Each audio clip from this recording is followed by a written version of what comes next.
En fait, il y a un cercle vicieux. L'État a dit aux très riches, on va baisser vos impôts. Ça crée un déficit. Et bien, ça tombe bien. Les très riches, ils prêtent l'argent que l'État leur a offert en leur prêtant, et ils touchent des intérêts sur l'argent qu'ils ont prêté à l'État.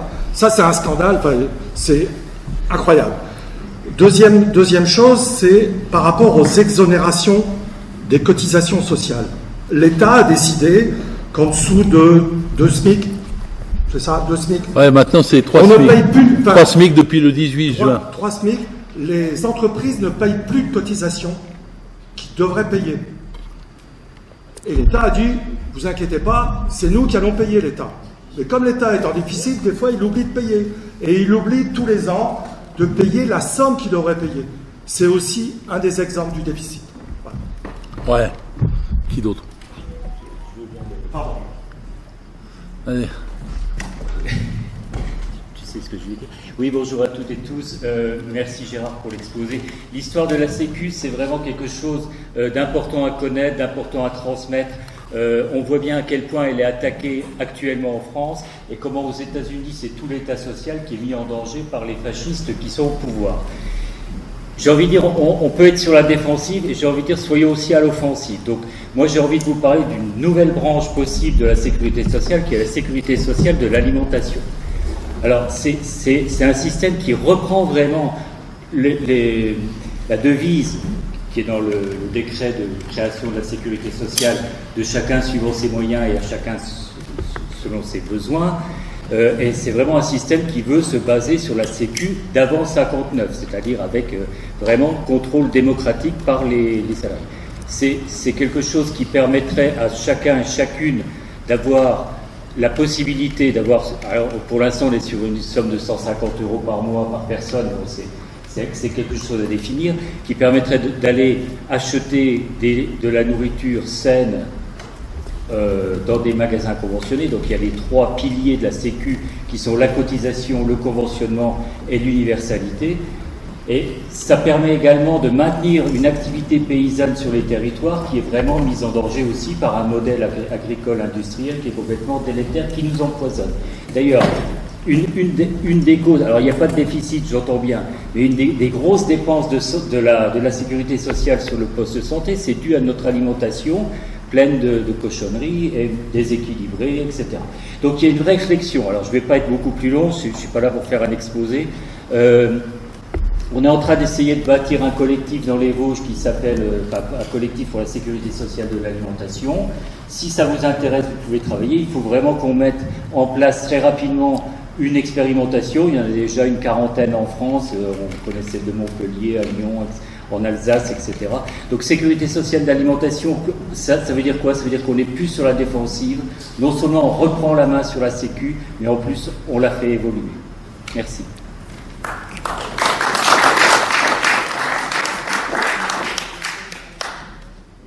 Qui veut parler?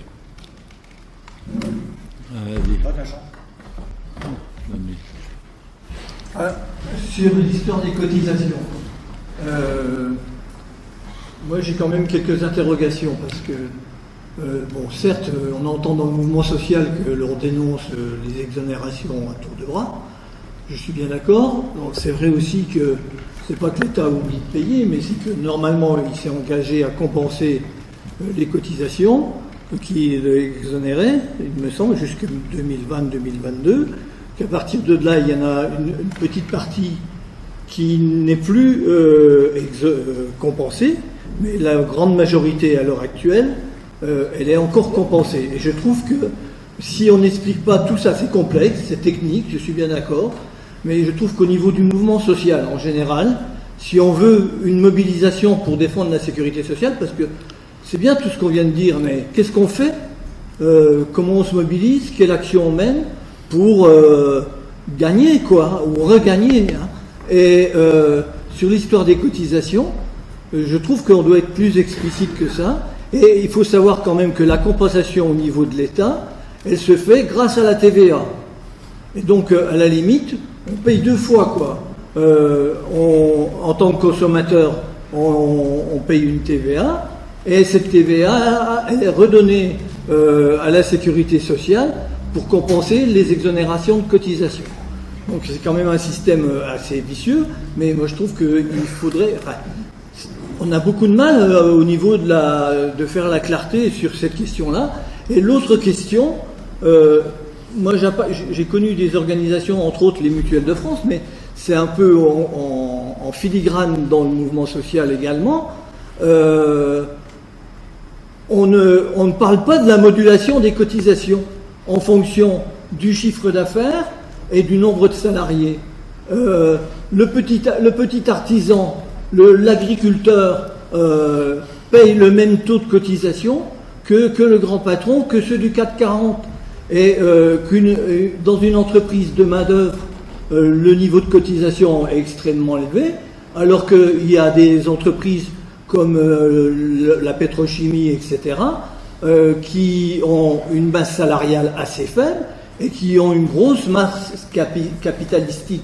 Et s'il y avait une modulation en rapport, alors je pense qu'au niveau des experts ça peut se calculer, mais parce que ces questions-là sont à l'étude plus ou moins dans le mouvement social, que je dis le mouvement social parce que comme ça permet de globaliser l'ensemble des organisations progressistes, mais je trouve qu'on devrait appuyer là-dessus parce que le problème aujourd'hui, et quand je dis qu'est-ce qu'on fait, c'est qu'il y a besoin de recettes nouvelles pour la sécurité sociale, pour satisfaire les besoins. Voilà, enfin, moi, les questions que je voudrais amener au débat. Oui, mais tout à fait, ça, si je peux me permettre. Mais si la masse salariale augmente comme elle doit augmenter, c'est-à-dire les super profits sont rognés, la masse salariale augmente, le salaire brut augmente, et le salaire brut nourrit en cotisation tout ce qu'on a besoin. Michael Zemmour, que vous connaissez peut-être, il dit que c'est en gros c'est 0,15% d'augmentation par exemple pour les cotisations retraite qui suffisent pour aller à la retraite à 60 ans, revenir à la retraite à 60 ans. Il faut définir ce qu'on veut comme prestation, si c'est 60 ans, et puis on ajuste la cotisation à la prestation. Il n'y a pas de réticence à la cotisation dans le pays. Et quand tu parles de réticence à l'impôt ou autre chose, les gens veulent bien cotiser si c'est pour leur retraite et que leur retraite est garantie et assurée et qu'elle est à 60 ans. Mais c'est pareil pour la santé. Les gens cotisent, ils se font avoir par les complémentaires, les mutuelles, etc. Ils payent quand même parce que c'est pour leur santé. Mais s'ils étaient dans une grande mutuelle à 100%, la cotisation serait probablement, je suis incapable de le dire bien entendu, mais elle serait probablement légèrement plus basse que tout ce qui est actuellement payé par les gens en matière de santé. Et vous auriez une économie de gestion et une grande mutuelle. Et en plus avec l'informatique, enfin, tout ça est faisable aujourd'hui dans des conditions absolument garanties. Alors après, dire que c'est vrai, l'État il rembourse pas, bon an, mal an, 75 à 85 milliards de cotisations à peu près. Bon, mais j'ai dit quand même que tout à l'heure, le budget de la protection sociale était de 850 milliards. C'est donc on cotise, on paye, on cotise, on paye. Sinon, il n'y aurait pas ces 850 milliards. Mais pourquoi vient-il prendre 75 à 85 milliards dessus? Ça, c'est cadeau au patron direct, puisque c'est le patron qui ne paye plus la part du salaire qui correspond à cette somme. Et donc, ce qu'il faut, c'est en vérité obliger à ce que les... Alors après, vous connaissez les entreprises qui ferment là, et les petites entreprises qui ferment, et ma petite entreprise qui ferme. Je m'excuse, je vais peut-être choquer, mais il y a 60 000 à 70 000 entreprises qui ferment chaque année. Et il y en a 60 000 à 70 000 qui ouvrent chaque année. En vérité, il n'y a pas de baisse du nombre des entreprises. Mais par contre, on vous fait pleurer sur les entreprises qui ferment. Et les entreprises en France, alors il y a 1 200 000 entreprises ayant au moins un salarié. C'est la définition d'une entreprise. L'auto-entrepreneur n'est pas une entreprise. L'INSEE parfois dit 3 800 000 en comptant les auto-entrepreneurs. Non, 1 200 000 ayant au moins un salarié. Sur ces 1 200 000, il y en a 1000, de plus de 1000, qui font 50% du produit intérieur brut. 1000. Ça n'a rien à voir avec le boulanger du coin, ce dont je parle. Et après, il y a 1 million de moins de 11. Là, c'est le boulanger du coin. Et entre les deux, vous avez 200 000 entreprises. 1 200 000, 1000, 200 000, 1 million. Les 200 000, une sur deux est sous-traitante des 1000.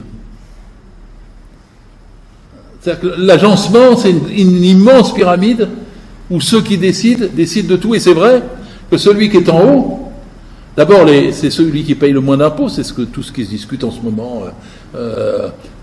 Sous Lionel Jospin, les grosses entreprises étaient montées à 37% d'impôts sur les sociétés. Les grandes entreprises aujourd'hui sont presque tous en dessous de 8%. Vous avez vu le scandale qu'il y a eu sur les GAFAM avant-hier? C'est parce que sur les GAFAM, il est réputé dans des accords internationaux que ça doit être 15% d'imposition. Mais ça n'est pas appliqué. Et ils ont voté au Parlement, là, dans une brèche. Je ne sais plus le détail des votes, je suis sûrement comme vous, j'arrive plus à suivre tout quand on n'est pas dans la salle. Mais ils ont voté pour 6% d'imposition. Ça a été un tollé. Vous avez vu le ministre Lescure qui est arrivé, qui a dit « Faites pas ça, on va se cogner la tête dans le mur, arrêtez de faire ça ». Ils sont descendus à 3. Mais pour les GAFAM, le taux d'imposition, si on était sous Lionel Jospin, il serait à 37%. Donc en vérité, je dis ça pour montrer qu'il y a de la marge, que vous pouvez reprendre sur ces immenses sociétés des centaines de milliards qu'on se fait bananer pour disputer les retraités vont-ils perdre 10% ou pas l'année prochaine, en dessous de 1800 ou au-dessous de 1800. On se fait bananer sur toutes ces choses-là, alors que c'est des masses absolument considérables qu'on peut faire jouer. Moi, je suis d'accord qu'on doit taxer les plus grandes entreprises plus cher. Et je suis d'accord qu'on doit, sous multiples formes, aider des petites entreprises. Pas toutes, pas n'importe comment, pas sans condition de respect du droit du travail, etc., mais qu'on doit le faire. Et qu'évidemment, alors il y a la progression des cotisations, elle se fait seulement à la proportionnelle sur le salarié. Bien évidemment qu'on peut imaginer des seuils. Alors bon, le Conseil constitutionnel va hurler en disant que c'est pas la même cotisation pour tout le monde. Mais bon, ça peut se modifier aussi par la loi, hein. C'est pas du tout impossible d'avoir une cotisation qui soit selon la taille des entreprises et puis qui ensuite soit intégralement remboursée par l'État, parce que on doit pas mélanger les deux caisses. On doit séparer les deux budgets. Et quand on sépare les budgets, on n'a plus de problème de santé, on peut aller se soigner, on va trouver quelqu'un aux urgences, on va trouver tous les spécialistes qu'il faut, dont on a besoin du point de vue des soins. Bon, mais ça, je suis d'accord, ouais. Ça, c'est bien. Oui, il y a un point qui n'a pas été abordé, mais qui me semble quand même important dans l'avenir de la Sécu, c'est aussi le tournant de la financiarisation de la santé, de la vieillesse et du traitement dans notre société de l'enfance. Parce que la Sécu, si effectivement elle ne servait pas à fournir la finance qui s'est développée dans le monde de la santé ou du vieillissement de la population, elle aurait largement les moyens. Si la Sécu ne finançait que le service public, c'est-à-dire que toutes les cliniques, les faiseurs de fric, alors bon, si on parle problème des maisons de retraite, les Corians et compagnie, toutes les groupes Pasteur et consorts qui sont cotés en bourse et qui sont plus que florissants, c'est sûr que l'hôpital public, il aurait largement les moyens de faire quoi que ce soit. Moi, ce qui m'a frappé, c'est qu'au moment du Covid, quand il y a eu les tests, alors là, les laboratoires d'analyse, les tests, ils se sont fait des couilles en or. Enfin, nous, sur le département, on remarquera tous que sur les territoires où on est, de 2-3 petits labos qui étaient dispersés, c'est devenu, alors ils ont tous concentré, reconstruit des labos avec des surfaces multipliées par 4, et qui maintenant ont vitrine dans les rues principales, et vraiment, les laboratoires d'analyse médicale, quand ils commencent à se mettre en grève pour pleurer, moi je veux bien, mais la Sécu, c'est notre bien à nous, c'est pas pour être mis en bourse. Et on abordait le problème des complémentaires. Qu'est-ce qui fait qu'actuellement, parce que moi, les mutuelles, c'est un mot, elles ne sont pas nombreuses, les mutuelles. Hein. Par contre, les sociétés d'assurance qui font de l'argent, qui elles aussi sont cotées en bourse, là, il y en a beaucoup. Mais qu'est-ce qui se passe ? Ça devient plus possible pour de nombreux citoyens, simplement parce que ceux qui acceptent de rembourser des dépassements d'honoraires, c'est vraiment quelque chose d'incroyable. Il n'y aurait pas ces dépassements d'honoraires remboursés par des mutuelles ou des pseudo-compagnies d'assurance, on en ferait des économies. Et puis moi je pense qu'il y a eu des réformes du système de santé qui ont été très très néfastes pour notre sécurité sociale. C'est la T2A, tarification à l'acte.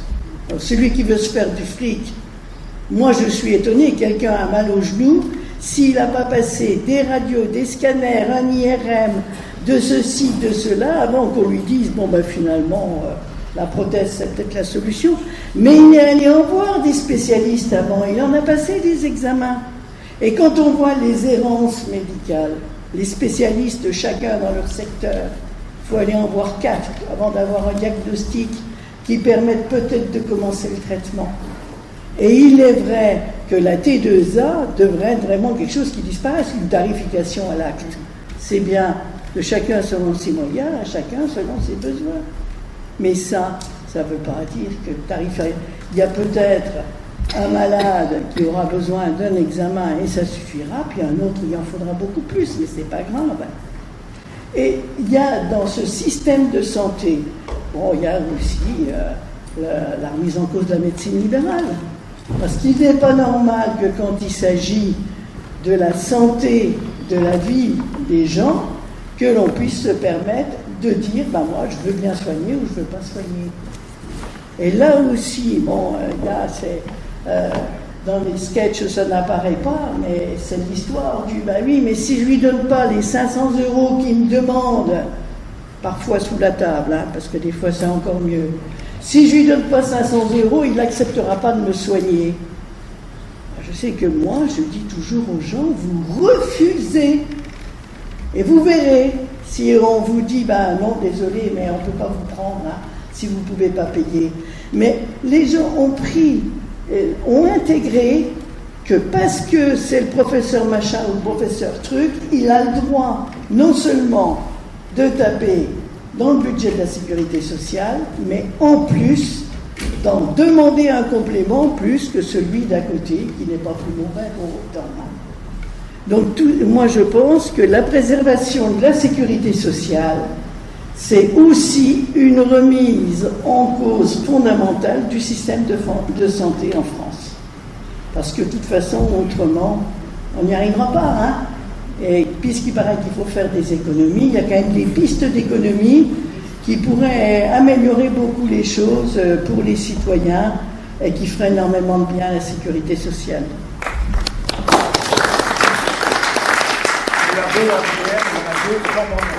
Défendre la Sécu, c'est vraiment défendre l'avenir de l'humanité quelque part. Et puis n'ayez pas peur quand on vous dit il n'y a pas de modèle dans le monde, tout ça. Si, la Sécu en France, c'est un modèle. La conception qui a présidé à sa fondation, c'est un modèle. La défendre basée sur le travail, c'est un modèle. Quand ils vont vouloir la fiscaliser, vous ne laissez pas faire. Ils vont vous dire, on va remplacer le salaire par l'impôt. Ben après, ils font ce qu'ils voudront de l'impôt, et vous n'aurez plus de contrôle dessus, et vous n'aurez plus de négociation avec votre patron sur le salaire qui inclut le brut. Et c'est Marlon Brando qui gagnera. Hein. Et donc, il faut absolument défendre l'idée que c'est basé sur le travail. Le travail étant la seule valeur, c'est le travail sur laquelle se base la cotisation et la protection sociale. C'est pas l'impôt. La retraite n'est ni un impôt ni une épargne. La santé, c'est ni un impôt ni une épargne. Les cotisations, c'est pas un prélèvement obligatoire, c'est un prélèvement volontaire à nous tous, pour notre bonheur, à nous tous. C'est pas le vilain concept de prélèvement obligatoire. Ça, c'est une charlatanerie que de mélanger l'impôt et la cotisation. Ce sont deux caisses séparées. S'il y a quelque chose qu'il faut retenir, faire passer, circuler, c'est ça. C'est pas la même caisse, vous avez pas compris. Et la caisse de la protection sociale, elle se tient, elle n'a qu'un petit déficit. Et c'est pas grave. Normal qu'elle en ait un. Toutes ces idées-là, c'est celles que l'actualité nous pousse à dire. Hein? Et avant la LFSS au début, quand vous avez le temps, vous expliquez qu'il faut revenir à des élections aux caisses de sécurité sociale comme elles existaient après la guerre. et qu'on soit maître, parce que toutes les négociations avec les pharmaciens, avec les cliniques privées et tout ça, c'est par les caisses que ça peut se faire. Et ça, si c'est Bercy qui fait ça, ça n'arrivera jamais. Tandis que s'ils sont des élus, des assurés, un assuré, une voix, pas 50-50 entre patron et salarié. Un assuré, une voix, un électeur, une voix. Parce que le partenariat, là, 50-50, c'est du pipeau. Il y a 1 200 000 patrons et il y a 30 millions de salariés. On va pas faire 50-50. Un assuré, une voix. Le patron a une voix. Il n'en a pas 50, quoi. Ça, c'est des choses, si on peut défendre. En plus, c'est bien parce qu'on a une actualité pour discuter avec nos voisins, avec tout ça. C'est ce que toute la discussion parlementaire, elle a des défauts, mais elle montre au moins qu'il y a une discussion sur un budget, que ça se compense, que on peut mettre l'argent là, on peut mettre là, et que il y a pas de fatalité, quoi. Pas de fatalité à subir et à reculer quand on est 30 millions de salariés. Je voudrais finir sur une petite note un peu amusante, un mot que j'ai trouvé amusante, même si elle est scandaleuse. Vous connaissez le film La Sociale de Gilles Perret? Gilles Perret, c'est celui-là qu'il faut conseiller aux jeunes. Alors, il a été fait en 2015, pour les 70 ans de la Sécu. Il est allé interviewer le ministre du Travail de l'époque, un certain Rebsamen. Il est allé dans son bureau, il a dit, mais je vois pas la photo d'Ambroise Croizat. Vous savez ce qu'il a répondu, Rebsamen? C'est qui? Il savait pas. Il savait pas. Donc défendre la sociale, c'est bon, ça. Dans des écoles, quand il y a des profs et tout, ça peut se plaider de passer ce film-là. Il reste encore un mois pour fêter les 80 ans. 80 ans, ça peut se faire. Voilà. Qu'est-ce que j'ai remercié, Monsieur le maire? Toi, voilà. Est-ce que je peux dire un mot pour mes bouquins? Si vous voulez me voir après, vous me ferez plaisir. Bon, écoutez, merci à tous d'être venus. Merci encore aux organisateurs. Je pense que vous avez été extrêmement attentifs, mais ça a été dit tout à l'heure. Ici, il y a beaucoup de convaincus. Il y a beaucoup de gens qui ont cette conscience, on va dire, de qu'est-ce que c'est que ce patrimoine de la sécurité sociale. Le problème, c'est que vous êtes entouré de gens qui ont perdu le sens de ce que c'est vraiment la sécurité sociale.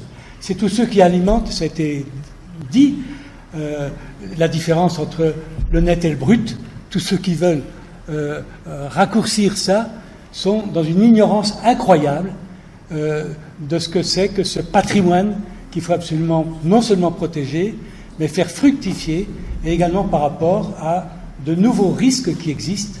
Pour les citer, et ça fait partie des choses qu'on a travaillé déjà dans le cadre du projet Grand Est de la sécurité sociale à 80 ans en 2025, c'est par exemple la question de la mort. Avant même que votre maman ne vous porte, ou dès qu'elle commence à vous porter, eh bien, la protection maternelle et infantile intervient. À la maternité, c'est pris en charge à 100%. Après, la PMI prend le relais. Et ça continue. Et maintenant, on a le 5e risque pour la vieillesse. Mais, autrement dit, le corps a intéressé la sécurité sociale. Votre corps, la santé. Et le jour où vous mourrez, alors les familles, démerdez-vous. Et on vous met entre les mains de groupes comme Rock Éclair, comme les pompes funèbres, qui d'ailleurs qui ont tué un petit peu toutes les petites entreprises qui auparavant étaient sur ce secteur-là, pour fourguer à des prix un peu extraordinaires des choses qui sont totalement inutiles, tout simplement parce que si vous l'aimiez vraiment, vous n'allez quand même pas bégoter sur la dépense, voilà, ce genre de choses. Mais pourquoi est-ce que la sécurité sociale n'irait pas jusque-là? Voilà, tout simplement. Donc vous voyez, il y a des perspectives. Là, ça a été dit aussi pour la sécurité sociale de l'alimentation. Il y a aussi tous les problèmes qui naissent pour le moment avec le dérèglement de la planète. Vous voyez, les inondations, le feu, etc. C'est incroyable aujourd'hui. Il y a des communes qui n'arrivent plus à se faire assurer, y compris pour les écoles. Donc les enjeux sont considérables. On a abordé cette question-là ce soir. Discutez-en autour de vous. Sur la sociale, on l'a déjà fait 2 fois, une fois à Nancy, une fois à Jeff. Encore. C'est passionnant et je pense que bon vent à la sécurité sociale, une vieille dame, moi je dis une vieille dame qui a beaucoup d'avenir. Grâce à vous aussi. C'est pareil, la simplification des bulletins de salaire. Allez, bonne soirée à tout le Allez, monde. bonne soirée. Venez voir.